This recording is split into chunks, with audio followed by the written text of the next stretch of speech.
ഇന്ത്യയെയും ചൈനയെയും ഭൂമിയിലെ നരകക്കുഴികളെന്ന് വിശേഷിപ്പിച്ച പ്രമുഖ മാഗ ഇൻഫ്ലുവൻസറുടെ പരാമർശം American president Donald Trump repost ചെയ്തതിനെതിരെ ഇന്ത്യ ശക്തമായി പ്രതികരിച്ചു. ഈ പരാമർശങ്ങൾ വിവരക്കേടാണെന്നും അനുചിതമാണെന്നും മോശം അഭിരുചിയുള്ളതാണെന്നും ഇന്ത്യ വ്യക്തമാക്കി.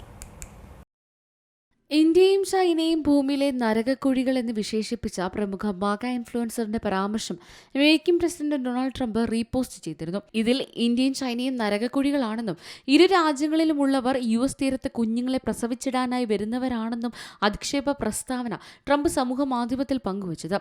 ഇരു രാജ്യത്ത് നിന്നും വരുന്ന കുടിയേറ്റക്കാർ ലാപ്ടോപ്പുകളുമായി എത്തുന്ന ഗുണ്ടകളാണെന്നും സാവേജിന്റെ പ്രസ്താവനയും ട്രംപ് പങ്കുവച്ചിട്ടുണ്ട്. ജന്മാനുസൃതമായ പൗരത്വത്തെക്കുറിച്ചും നിയമത്തെ ദുരുപയോഗം ചെയ്യുന്നതിനെക്കുറിച്ചുമുള്ള ചർച്ചയ്ക്കിടയിലാണ് ഇന്ത്യയും ചൈനയും പേരെടുത്ത് വിമർശിച്ചുകൊണ്ടുള്ള സാവേജിന്റെ പ്രസ്താവന. ഇതിനെതിരെ ഇന്ത്യ ശക്തമായി പ്രതികരിച്ചു. ഈ പരാമർശങ്ങൾ വിവരക്കേടാണെന്നും അനുചിതമാണെന്നും മോശം അഭിരുചിയുള്ളതാണെന്നും ഇന്ത്യ വ്യക്തമാക്കി. സാവേജിന്റെ അധിക്ഷേപ പരാമർശം പങ്കുവച്ചുകൊണ്ട് അമേരിക്കയിൽ ജനിക്കുന്നവർക്ക് സ്വയമേവ പൗരത്വം നൽകുന്ന ബർത്ത് റൈറ്റ് സിറ്റിസൺഷിപ്പ് നിയമത്തോടുള്ള തന്റെ എതിർപ്പ് വീണ്ടും വ്യക്തമാക്കിയിരിക്കുകയാണ് ട്രംപ്. വലിയ വിമർശനമാണ് ട്രംപിനെതിരെ ഇരു രാജ്യങ്ങളിൽ നിന്ന് ഉയരുന്നത്.